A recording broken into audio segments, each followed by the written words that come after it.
સુરત નાસિરનગરના ડિમોલેશનને 9 દિવસ જેટલો સમય છતાં તંત્ર મૌન હોવાનું સામે આવી રહ્યું છે। ત્યારે પોલીસ અને પાલિકાએ દબાણ કરી ડિમોલેશન કર્યાનો કોંગ્રેસ આગેવાનોએ આરોપ કર્યા હતા। સુરતમાં નાસિરનગરના કથિત નકલી ડિમોલેશન મામલો છડેચોક ગાજી રહ્યો છે। ડિમોલેશનને 9 દિવસ જેટલો સમય છતાં તંત્ર મૌન રહેતા અનેક સવાલો ઉઠવા પામ્યા છે। ત્યારે પોલીસ અને પાલિકાએ દબાણ કરી ડિમોલેશન કર્યાનો આરોપ થયો છે। આ ડિમોલેશન કોના દ્વારા કરાયું તેનો તંત્રએ કોઈ ફોડ નહીં કરતા અનેક સવાલો ઉઠી રહ્યા છે। આ ડિમોલેશનથી 100 જેટલા અસરગ્રસ્ત પરિવારો બેઘર થયા છતાં વૈકલ્પિક વ્યવસ્થા પણ નહીં કરવામાં આવતા ભારે વિવાદ સાથે રોષ વ્યાપી ગયો છે। છેલ્લા 50 વર્ષથી પરિવારો અહીં સ્થાયી હતા, જે પરિવારોને બળજબરીથી પોલીસ અને પાલિકાએ દબાણ ઊભું કરી ખાલી કરાવ્યા બાદ ડિમોલેશન થયું હોવાના કોંગ્રેસ અને અસરગ્રસ્તોએ આક્ષેપ કર્યા હતા। ગરીબ પ્રજાને ન્યાય અપાવવા કોંગ્રેસ નેતાઓ મેદાને આવ્યા છે। બિલ્ડરના ઇશારે પોલીસ અને પાલિકાએ હાથ કાલા કર્યા હોવાનો પણ આરોપ ગાજ્યા હતા। તો સમગ્ર બાબતે પાલિકા કમિશનરને લેખિતમાં ફરિયાદ કરી તાત્કાલિક કસૂરવાર અધિકારીઓ સામે ફોજદારી દાખલ કરવાની માંગ પણ કરવામાં આવી છે। જ્યારે કોંગ્રેસના નેતા પોલીસ કમિશનર કચેરી પહોંચી આવેદન સાથે રજૂઆત કરી હતી અને આગામી દિવસોમાં ગરીબ પ્રજાને ન્યાય નહીં મળે તો ગાંધી ચિંધ્યા માર્ગે આંદોલનની ચીમકી પણ ઉચ્ચારવામાં આવી હતી। આજે સુરત શહેર કોંગ્રેસના પ્રમુખ શ્રી વિપુલભાઈ ઉધનાવાલાના નેતૃત્વ હેઠળ સુરત શહેર પોલીસ કમિશનર શ્રીને રૂબરૂ મુલાકાત કરવા આવ્યા છે, રજૂઆત કરવા આવ્યા છે। અમારી આ જે નાસિરનગરનો ડિમોલિશન થયું છે એ ડિમોલિશન એફસ્ટીન ફાઇલ જેવું થઈ ગયું છે। સુરત શહેર માટે ખૂબ કલંકિત છે અને આજ દિન સુધી આજે 9મો દિવસ છે, પરંતુ તંત્ર ધૂતરાષ્ટ્ર બની બેઠું છે। જાણે એવું લાગે છે કે આ ડિમોલિશન પાકિસ્તાનથી કોઈ આતંકવાદી આવ્યા છે કે ચંબલના ડાકુ આવીને કરી ગયા છે।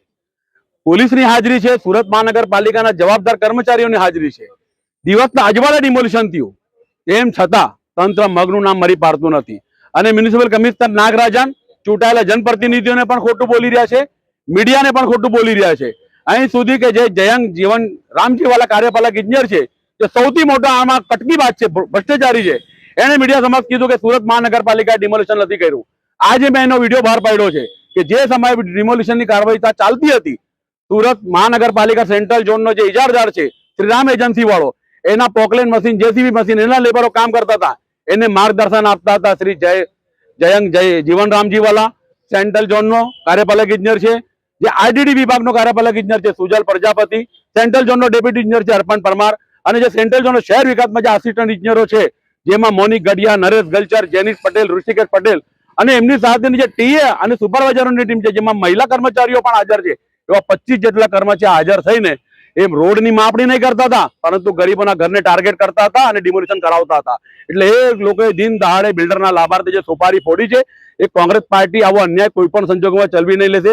મ્યુનિસિપલ કમિશનરને આજે અમે 50 જેટલા વિડીયો મોકલાવ્યા છે, ઈમેલ કર્યા છે અને રજૂઆત કરી છે કે તમે સાચો અને નૈતિકતા હોય તો આ ભ્રષ્ટાચાર જે અધિકારીઓ છે એને તાત્કાલિક અસરથી સસ્પેન્ડ કરો, અને તમે સસ્પેન્ડ નહીં કરો તો મ્યુનિસિપલ કમિશનરના પણ આ કોલસાની દલાલીમાં હાથ કાલા હશે।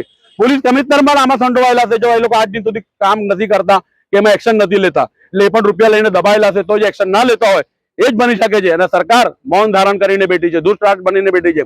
એક તરફ સરકાર કહે છે કે અમારી ગુજરાતની સરકાર હાઈટેક સરકાર છે, વિકાસશીલ સરકાર છે, શહેરમાં ઠેર ઠેર પોલીસના સીસીટીવી કેમેરા લાગે છે, શહેરમાં ઠેર ઠેર સુરત મહાનગરપાલિકાના સીસીટીવી કેમેરા લાગેલા છે। દિવસના અજવાળા આટલું મોટું ડિમોલિશન થઈ ગયું, 100 પરિવારોને ઘરના બેઘર કરી દીધા અને તંત્રનું પેટનું પાણી નહીં હાલે તો આ જાડી ચામડી અને તંત્ર ડાયનોસરની ચામડીને પણ શરમા એવા થઈ ગયા છે। અને કોંગ્રેસ પાર્ટી એના સામે જન આંદોલન કરશે, જરૂર પડશે ગાંધી ચિંધ્યા માર્ગે આંદોલન પણ કરશે। અને જો હજુ સુધરશે નહીં અધિકારીઓ તો સુરત મહાનગરપાલિકાના જે ભ્રષ્ટાચારી કર્મચારીઓ છે એના મોઢા કાળા કરતા પણ અમે પીછાટ નહીં કરશું। છેલ્લો સવાલ, આખરે ડિમોલેશન કર્યું કોણ અને કોના ઈશારે? ડિમોલિશન બિલ્ડરના લાભાર્થે, એ પણ એ બિલ્ડર કે જે ભારતીય જનતા પાર્ટીનો ધનધાની બિલ્ડર છે। પોલીસ અને સુરત મહાનગરપાલિકાના તંત્ર એકબીજાના મેળા પીપળામાં, એકબીજાના સહિયારા સરકારમાં આ ગરીબોને ઘર વિહોણા કર્યા છે। આજે અમે સુરત પોલીસ કમિશનર પાસે પહોંચ્યા છે। જે રીતે સુરતની અંદર છેલ્લા 10 દિવસ પહેલા નાસિરનગર નામનો વિસ્તાર છે, જ્યાં આ શહેરની અંદર ડેપ્યુટી સીએમ છે, હોમ મિનિસ્ટર છે, એના નીચે જંગલ રાજ જેવી પરિસ્થિતિ છે। કાયદો વ્યવસ્થા નથી। આજે જે રીતે ડાકુઓ આવે છે એ રીતે સાદા કપડામાં પોલીસો આવે છે, સાદા કપડાની અંદર બધું આવે છે, મશીનો, સરકારી મશીન બધું જ આવી જાય છે અને 100 જેટલા ઘરના લોકોના ઘરમાં લૂંટ મચે છે અને આખું ડિમોલિશન કરીને ઘર તોડી દેવામાં આવે છે। 112 પર એટલી ઘણી ફરિયાદ કરવા છતાં કોઈ ત્યાં હાજર નથી થતું।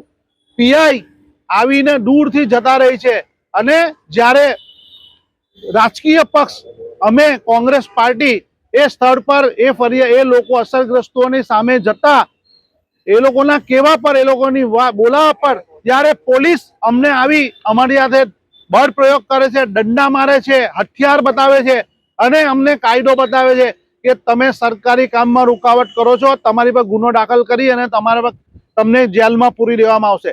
પણ કોંગ્રેસ પાર્ટી આ બાબતસર દૈરા વગર આ લોકોની સામે સામનો કરી અને જ્યારે પોલીસ કમિશનર અને મ્યુનિસિપલ કમિશનર પાસે અમે ગયા છે કે સાહેબ આ કઈ રીતે થયું છે, કાયદા વિરુદ્ધ છે, આની કોઈ પ્રક્રિયા નથી થઈ, તો તેઓ કહે છે કે આ અમે કામ જ નથી કર્યું.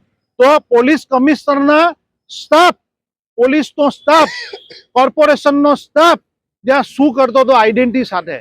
એટલે આ એક ખૂબ જ મોટા પ્રમાણમાં એક માઇનોરિટી સમૂહ, મુસ્લિમ સમૂહના 100 જેટલા ઘર તોડી પાડવામાં આવે છે. પ્રાઇવેટ જમીન છે, થોડી કોર્પોરેશનની છે, પણ કોઈ પણ પ્રક્રિયા વગર જ્યારે તોડી નાખવામાં આવે છે, માનવતા વિરુદ્ધનું કામ થયું છે.